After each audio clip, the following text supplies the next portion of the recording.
الحمد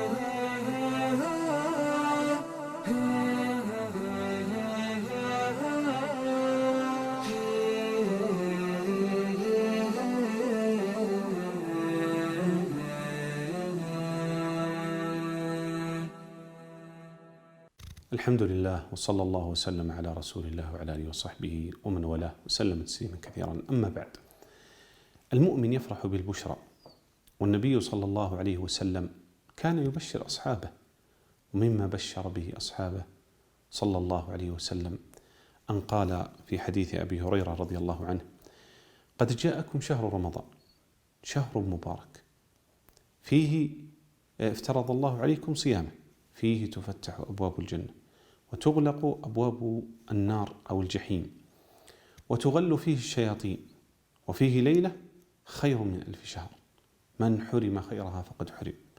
هذا الحديث العظيم وهذه البشارة الكريمة من النبي صلى الله عليه وسلم احتوت على عدة معاني عظيمة.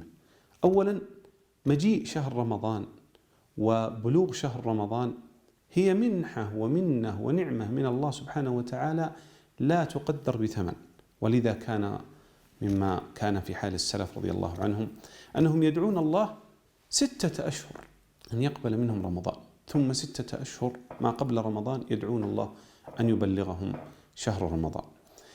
ثم بعد ذلك قال النبي صلى الله عليه وسلم: افترض الله عليكم صيامه، ولذا هو ركن من أركان الإسلام، فيه تفتح أبواب الجنة، هذه الجنة التي ما بين عتباتها مسيرة 40 في وسع أبوابها، الله سبحانه وتعالى يفتح هذه الأبواب من الرحمة بعباده، ومن البركة في هذا الشهر الكريم، فتفتح أبواب الجنة، هذه الجنة العظيمة التي كلنا نعمل لأجل الدخول فيها والوصول إلى هذه الجنة العظيمة.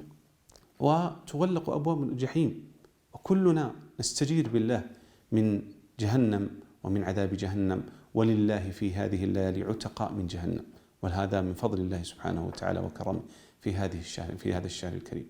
قال: وفيه ليلة خير من 1000 شهر، من حرم خيرها فقد حرم. أسأل الله يجعلنا وإياكم ممن يصوم ويقوم رمضان وليلة القدر إيمانا واحتسابا، إنه جواد كريم. والله أعلم، صلى الله وسلم على نبينا محمد.